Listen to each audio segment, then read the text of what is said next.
Hello everyone, ফুলকুতুব চলে আসলো আবার আরেকটি আজেরা পেচাল নিয়ে।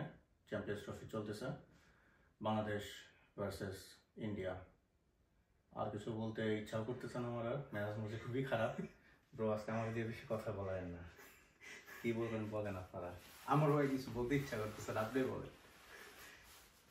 খুব আশাহত হইলাম খেলাটা দেখে, মানে কি যে খেললো বাংলাদেশ, এটা মানে চিরাসাই তো যেরকম খেলে ওই রকমই খেলতেছে। আরে ভাই, একটা চ্যাম্পিয়ন ট্রফির ম্যাচ খেলতে গেছস, কোনো কিছু তো চেঞ্জ মনে হবো। 10 বছর আগেও যেরকম খেলছে, 5 বছর আগেও যেরকম খেলছে, আজকেও এরকম খেলতেছে। 4টা-5টা টপ অর্ডার 0 রান আউট হয়ে গেল, নামলো আর আউট হইলো। তো আউট হইব না? আগের দিন রাত্রে হাম ভাইয়া বইরা খাইলে আউট তো হবেই। একজন পার্টি করে আগের দিন রাত পর্যন্ত, 10টা-20টা পর্যন্ত তারা। আমার পার্টি করুক, ওইটা করুক, সেটা করুক, কোনো সমস্যা নাই। আমার রান করে দে, আমার ম্যাচ জিতে আসবে, আমার সমস্যা নাই। মানুষ তো এমনি এমনি কয় না আমার দল ক্রিকেট দল, এইরকমই পিকনিক করতে গেছে। আমি দেখলাম যে শান্ত 0 করে আইবো, আইবো এ থেকে খেলাইতেছেন ইনি, হাসতেছে। এক্স্যাক্টলি রে ভাই, ইনি খেলাচ্ছেন। আমরা এই দিক দিয়ে মন খারাপ করে সবার কি হইতেছে, এটা কি হইলো, মানে আমগোর আবেগে কোনো দাম নাই, মানে যা ইচ্ছে তাই। মানে যতবার চিন্তা করি এবার আর খেলা দেখবো না, এই একটা এমন আবেগ, মানে গার্লফ্রেন্ডের মতো। মানে সারাটা দিন খালি, সারাটা বার খালি প্যারা দিবে, ব্লক কইরাও আবার আনব্লক করে দিতে হয়, ব্লক করে দিই আবার আনব্লক করে খেলাটা দেখি, দেখে অনেক আশা নিয়ে দেখি, যাই এই আবার একই জিনিস, এইভাবে আর কই দিন আজীবন ভাইয়া, অ্যাটলিস্ট আমরা যতদিন বাচ্চা আছি আমার কাছে মনে হয় ততদিন। মানে আপনি চিন্তা করেন, এক একজন নামলো আর গেল, নামলো আর গেল, ওই পুরান জিনিস। 30 রানে 5 উইকেট, আগে যেরকম ছিল। এক্সপিরিয়েন্স মুশফিক আসলেন, উনি আমার কথা হইতাছে, তুই তো মারতাছস না, ডিফেন্স করতেছস। ডিফেন্স করতে যায়নি, কই যাইতেছে বক না, বলই বুঝতাছে, লাইনই বুঝতাছে না রে ভাইয়া। এরকম হইলে কেমনে? শামবাডাল আসলো, টানা 2টা উইকেট, হ্যাট্রিকে হইতে গেছিল। আরেক কুতুব লাকিলি পরে 68 করছে, কিন্তু উনিও যে নাচনটা দিল, উনিও নাচনটা করলো। মানে রোহিত ছিল দেখে পয়সা গেছে। আমার ব্রোটা মনে খুব স্তব্ধ হয়ে গেছে। রোহিত তো ক্যাচটা মিস করে ওর নিচে যে পরিমাণ কষ্ট পাইছে, পরে দেখে আমার কষ্ট লাগছে। ছেলেটা হ্যাট্রিক তো মিস হয়েছে, চ্যাম্পিয়ন ট্রফির সেকেন্ড হ্যাট্রিক হইতো এটা। কিন্তু বাংলাদেশ, এই যে শান্তরে যে আমি বলছিলাম যে ওর যে ক্যাপ্টেন্সি দিছে, ওরা তো আমি প্লেয়ার হিসেবে নিব না, ঠিক আছে? ওরে আমি প্লেয়ার হিসেবে একাদশে জায়গা দিব না, ওরে ক্যাপ্টেন করে নিয়ে গেল। ডাক মারবো না, কত ফর্মই নাই ওর, কিছুই না, ডাক কেন মারবে না? আমার কথা হচ্ছে, এই তোরে তুই পারস না ব্যাটিং, তুই ব্যাটিং নিছস কে?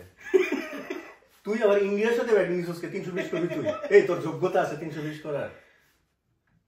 প্লেয়ার হিসেবে ভাইয়া, মানে যে নলেজটা থাকতো এই জায়গা থেকে ওরা মূর্খ, ওগো কমন সেন্স নাই।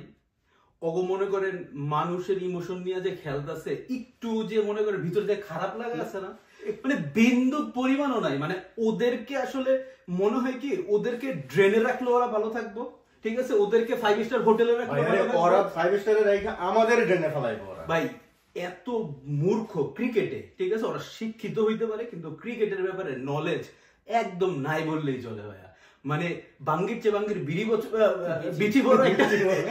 বিচি বড় একটা কথা আছে না, শান্তর অবস্থায় সেরকম, গলা ফাটায় কয়ে গেছে ফাইনাল, ঠিক আছে?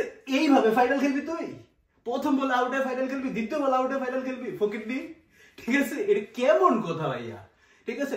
মেজাজ মর্জি খারাপ ভাই, আপনি ঘুম থেকে উঠছেন, সুন্দর একটা ইমোশন নিয়ে খেলা দেখতে পাচ্ছেন, একটা আশা ছিল ওই ম্যাচে, ঠিক আছে? করলো কি ভাইয়া, মানে ভাই 16 কোটি মানুষের হৃদয় ভাইয়া দেয়, মানে ওগো ভাই একটু গিল্টি ফিল হয় না? না, যা ওটা যা হাসতেছে, ঠিক আছে? ওগো কোনো গিল্টি ফিল নাই। সৌম্য আউট হয়ে গেল, ঠিক আছে ভাই, তুই নামছ এজ এ ক্যাপ্টেন, তুই আর কি কর, ক্যাপ্টেন্সিও তো বাজে করছিস। এই ব্রোই তো বলছে সৌম্যর ক্ষুধা আছে, কি ক্ষুধা আছে নিয়ে পাগল। সৌম্য তাও শট মারতে যায়, মারছে ভাইয়া, শট মারতে যায় তা আউট হইলো, কিন্তু আউট হয়ে গেছে। সৌম্য তো বাজেই খেলে, আমরা জানি। আরেকজন সকালবেলা উইটটা ফজরের নামাজটা পড়েই মাঠে জায়গা প্র্যাকটিস করবে, মুশফিক, বুঝেন নাই? যাইবো গা, এইভাবে চুপচাপ বসে থাকবো, ঠিক আছে? কিন্তু আলটিমেটলি কামের সময় কি হয়, এই যে গেছে প্রথম বল এমনি খেলবি তুই, প্রথম এমনি খেলে ভাইয়া, একটা মানুষ এইভাবে খেলে, মানুষের কমন সেন্স থাকতে হয়, মানুষের একটু বুদ্ধি থাকতে হয় যে না আমি আসলে কিছু করতে চাই। এর আগের দিন রাত্রে বা এর আগের দিন একটা পার্টি চার্টি কইরা কোকা কোলা খায়া এক্সাইট করে লাইছে ভাইয়া, বড় বড় রান খাইতেছে। প্রফেশনাল প্লেয়ার আমি, পরের দিন আমার খেলা, আমি হাবডা পেট ভুইরা এই যে এইসব অয়েলি ফুড কোকা কোলা খায় আমি খেলতে যাবো পরের দিন, এটা কোন ধরনের প্রফেশনালিজম? চিন্তা করেন এই যে হৃদয়, ঠিক আছে 90 কইরা 80 কইরা খেলছে ভালো, ঠিক আছে, এটা অন্য সাইডে। এই খেলা দিয়ে আমার কোনো কাম নেই, ঠিক আছে। এই 80-90 রান দিয়ে আমি কি করবো? 100 করছে তো, 80-90-100 আমার কাছে কোনো লাভ নাই, ঠিক আছে। করছে জীবনের উপর দিয়ে ভাইয়া, জীবনের উপর তো হইব না। আপনি বিরাট কোহলি অন্য কারো লগে বহান, একটা কোকা কোলা খাওয়াই দেখান, সোরায় দাঁত ফেলাই দিব একটা কোকা কোলা, ঠিক আছে। কোকা কোলা তেলে ভরা, মনে করেন আপনার রোস্টের পিস, ঠিক আছে। ওরে বাপ রে বাপ, মনে হয় কি ওর হাঙ্গা লাগছে, ঠিক আছে। রোহিত শর্মা হইলে দিত গাইলে না প্রতিটা প্লেয়ারে, ওর দরকার ছিল রোহিত শর্মার মতো কোনো ক্যাপ্টেন। খেলা হইতেছে এরকম পাড়ার খেলার মতো। আমরা গেছি, আমরা যে হারতাম এটা তো মন খারাপ থাকতো না, কারণ কি খেলতেছি এটাই বেশি। না ভাই, আমি বলবো যে পাড়ার খেলাটাও একটু মনের মধ্যে লাগে যে এবার জিতমুই না, ওটা মনে হইতো প্রতিবার এবার হারাইতে হবো, কিন্তু ওদের ভিতরে এই জিতটাও নাই। কত সত্য জিত থাকবো কেমনে? ওরা দুবাই যাওয়ার আগে লিস্ট করছে কি কি কিনবে, কি কি খাবে, কোথায় কোথায় যাবে, কি কি শপিং করবে, কি কি শপিং করবে।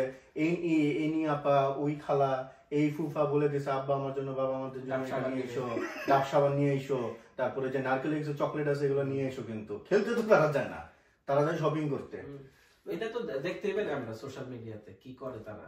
জঘন্য খেলা হইছে, পাড়ার খেলার চেয়ে বাজে হইছে, মানে কি, মানে আর কোনো ভাষা নাই। করবি একটু মেন্টালিটি বা ওই মনোবলটা তো দেখা। মানে তারা আচ্ছা ধরেন 200 কত করছে, 28 না 228 করছে। এটাও তো নাইমা একটা বডি ল্যাঙ্গুয়েজ দেখা যে আমি এটা চেস করবো, যেমনি হোক আমি হার্ট এন্ড সোল ট্রাই করবো। কিসের কি, একটা খাইয়ে তো কুল পায় না, একজন তো কালকের খাওয়া এখনো হজম হয় নাই, খেলবে কি? এগুলো খুব বাজে হইছে। যে অনেক যে একটা ক্যাচ চাললো, কেএল রাহুলের ক্যাচটা চাললো, এটা এক লুপ্পা ক্যাচ, 27টা। মানে আমার কথা হইছে যে ভাই তোর তুই বলটা ধরবি তোরে ভাই, মানে এটা কেমন কথা ভাই? তুই বল ধরতে পারতেছ না, ফিল্ডিং করতে পারতেছ না, ব্যাটিং করতে পারতেছ না, বোলিং করতে পারতেছ না। এখানে একটা কথা আছে, ইন্ডিয়ার খেলা দেখেও আমি সন্তুষ্ট না। আমার কেন জানি মনে হয় ইন্ডিয়া ইচ্ছা করে এইভাবে খেলছে পুরোটা সময়, মানে পিচটাও দেখলো, প্লেয়ার গুলো একটা করে নিজের থেকে আউট হয়ে আমি ভাবছি চান্স দিল, মানে 30 ওভার দমদম বাইরে। আমি খেলার মধ্যে একটা আছে, সৌন্দর্য আছে ইন্ডিয়ার খেলা ইদানিং ব্যাটিং এ। আমি এটা পাইনি, আজকের খেলায় মিসিং ছিল ইন্ডিয়ার খেলা। তাই ইন্ডিয়ারে বাদ দেন, আমাদের গুলা নিয়ে কথা কন। আমাদের একটা জিনিস, দুইটা জিনিস ভালো লাগছে। এক হচ্ছে রিশাদের বোলিং ভালো লাগছে, মানে খুব ভালো বল করছে আমার কাছে লাগছে, টাইট বল করছে। আর ওই যে নাইমা 2-3টা ছক্কা মারলো, একটা 4 মারলো, তো কুইক, এটাই প্রাপ্তিটা আমার কাছে। ওর থেকে এটা এক্সপেকটেশন। শাওন আমাদের বলতেছিল যখন খেলা দেখতেছিলাম আমরা, যে রিশাদ তা উঠে গেল, আমি বলতেছিলাম যে ওর কাজও করে দিয়ে গেছে, তখন শাওন বলতেছে যে আপনার এক্সপেকটেশন এইটুকু ছিল। আমি বললাম হ্যাঁ, এইটুকু এক্সপেকটেশন ছিল। কারণ কি, এই যে উপরের যে কুতুব গুলা যে গেল এরকম করে, জাকিরের তো ম্যাচ মানে ইনিংস বড় করে খেলা শেষ করবে এরকম তো ওর কাছে ইও না। দেখছি সালাউদ্দিন স্যার কি করে, ছক্কা প্র্যাকটিস করাইছে না। তা আমার কথা হইলো যে এই কুতুবরা, সব কুতুবরা মিলে রান এনে দিব 220 ঘরে, এক্স্যাক্টলি 40 ওভার। তারপরে এই যে তারপর হচ্ছে রিশাদ, এরা হচ্ছে 30-35-50 রান একটা কুইক ফায়ার ইনিংস খেলবো, রান চলে যাবো আগে। এরা 35-এ 5টা, এরা 35-এ চলে যায়। মানে একজনের যেটা করার কথা এটা টপ অর্ডার সব মিলে করে, বাকি দিয়ে তখন আবার ওই যে স্লো খেলা সম্মান। ঠিক আছে ভাই, এটা তো আপনার স্ক্রিপ্ট। কবে করছে এরকম বাংলাদেশ? না পারে না। আমার প্রত্যাশা ওদের কাছে থাকে এটা, কারণ আগে যেটা হইতো যে আমাদের নিচে যারা ছিল তারা ঠিক মতো ব্যাটই ঘুরাইতে পারতো না। ঘুরাইতে গেলে হচ্ছে খুব টাইম না, হাফ মাঠে বা 30 ইয়ার্ডে যায় ক্যাচা উঠে যেত। খুব জোরে মারলো দেখলাম 30 ইয়ার্ডে উঠছে, মানে উপরে উঠছে, ক্যাচ ধরতেছে। এখন আমরা কয়েকটা প্লেয়ার পাইছি নতুন, যারা হচ্ছে অ্যাটলিস্ট এরকম 20-25-30-50 পর্যন্ত করতে পারবে।